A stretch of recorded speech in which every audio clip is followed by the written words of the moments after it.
20세기 최고의 복음주의자로 알려진 제임스 패커 박사는 이렇게 말했습니다.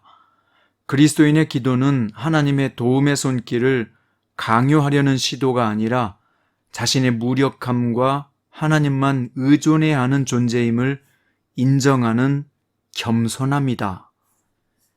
이 말은 그리스도인의 기도는 자신의 부족함을 채우려는 목적으로 하지 말고 자신을 비우고 하나님만을 의지하려는 가난한 심령의 기도를 해야 한다는 것이에요. 가난한 심령의 기도란 무엇일까요? 나는 아무것도 할 수 없다고 자신의 무력함을 철저히 인정하는 기도입니다. 우리는 마음대로 할 수 있는 것이 아무것도 없을 때, 실패하여 바닥을 치고 무능함이 드러났을 때, 그때가 우리가 하나님께 나아갈 수 있는 최적의 시간이기 때문이죠.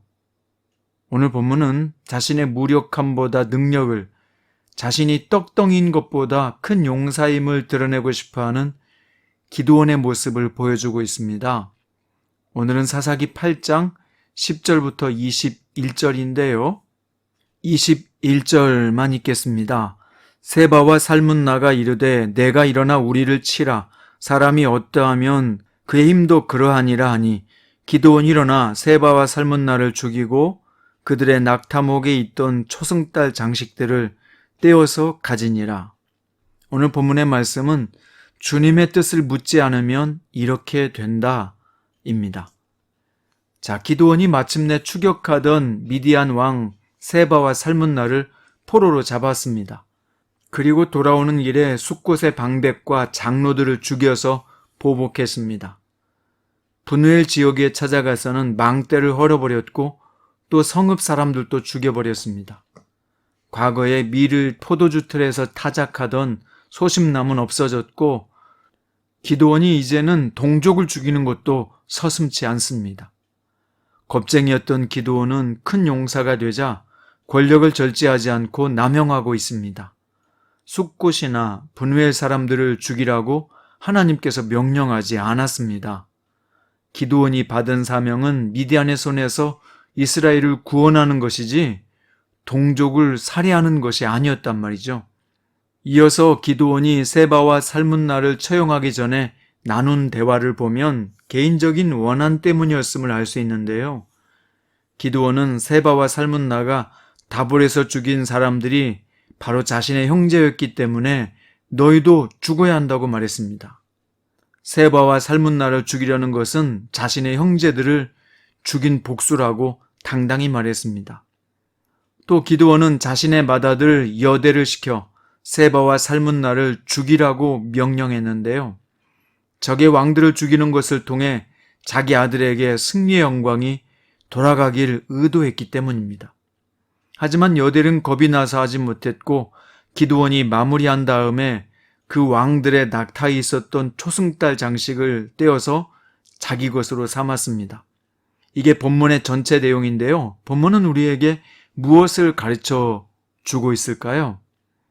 우리는 여기서 기드온이 세상의 왕들처럼 행동하고 있음을 주목해야 합니다. 물론 숫곳과 분우의 사람들이 기드온을 돕지 않은 것은 잘못된 것입니다. 하지만 동족을 꾸짖고 부끄럽게 하는 정도가 아니라 죽이고 망대를 무너뜨리는 것은 세상 왕들의 보복 행태와 같은 행동입니다.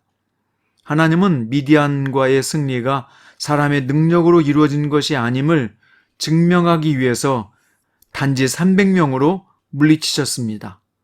하지만 지금 기드온은 그 승리를 토대로 권세를 부리며 동족을 살해하고 있는 것입니다. 기드온이 자신이 보리떡 한 덩이 같은 존재임을 망각한 것입니다. 하나님의 은혜를 자신의 공로로 돌리는 태도는 이처럼 사람을 심각하게 타락시키고 맙니다. 복수는 복수를 낳을 뿐입니다. 최고의 복수는 안갚음이 아니라 용서라는 말이 있지요. 용서란 하나님께 나의 고난을 내어드리는 일입니다. 당신에게 피해를 끼치고 깊은 상처를 남긴 사람이 있습니까? 그를 증오의 감옥에서 풀어주고 하나님께서 그를 처리하도록 나의 고난을 주님께 드리십시오. 로마서 12장 19절에서 내 사랑하는 자들아 너희가 친히 원수를 갚지 말고 하나님의 진노하심에 맡기라. 기록되었을 때 원수 갚는 것이 내게 있으니 내가 갚으리라고 주께서 말씀하시니라. 기드온의 복수국은 계속됩니다. 세바와 살문나가 다볼에서 죽인 자들이 너와 같아서 하나같이 왕자들의 모습과 같았더라 라고 말한 것은 기드온과 그의 가족이 왕족처럼 행세했음을 보여줍니다. 또 기드온은 세바와 살문나를 죽이고 그들의 낙타목에 있었던 초승달 장식을 취했습니다. 그 초승달 장식은 고대 중동의 왕들이 지녔던 장식품으로서 달의 신 숭배에 사용되었던 우상입니다. 신명기 7장 말씀에 의하면 그 우상 장식은 당연히 불태워야 했습니다. 그런데 그것을 취함으로 백성에게 암묵적으로 자신의 달라진 위상을 과시하고자 한 것입니다. 그는 왕의 표식을 달아서 자신도 왕처럼 높임받고 싶었던 속마음을 드러낸 것입니다. 이렇게 기드온은 권력에 대한 맛이 들었고 그 권력에 대한 욕망이 그를 점점 타락시키고 있었습니다.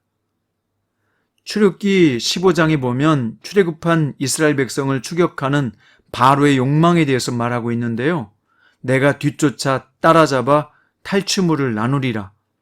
내가 그들로 말미암아 내 욕망을 채우리라. 내가 내 칼을 빼리니 내 손이 그들을 멸하리라 라고 하였습니다. 그러나 그 바로의 욕망이 어떻게 끝날까요?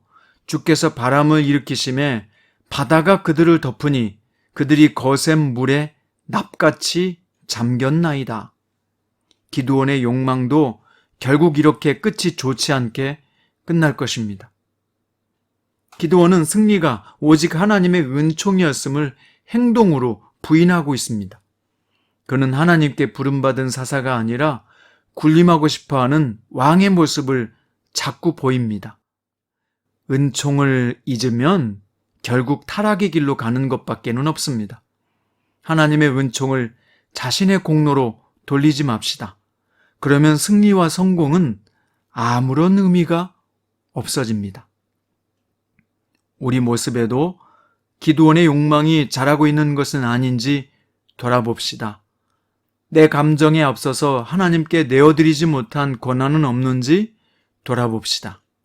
오늘 또 자신을 통해 하나님이 영광 받으시도록 우리 자신을 내어드립시다. 내가 왕인 것처럼 행세하지 말고 하나님이 내 인생의 왕이 되시도록 성령님께 묻고 행동하는 복된 하루 되시기를 주님의 이름으로 축원드립니다. 기도드립니다. 주님, 우리는 오늘 자신의 욕망에 사로잡혀 절제력을 잃어버리고 악한 행동을 취하는 기드온의 모습을 보았습니다. 하나님의 뜻을 묻습니다. 성령님께서 내 힘을 남용하거나 내게 주어진 권리를 가지고 오용하는 일이 없도록 다스려 주옵소서. 버릴 것과 취할 것, 적극적으로 행할 때와 멈출 때를 분별하게 하소서. 예수 그리스도의 이름으로 기도드립니다.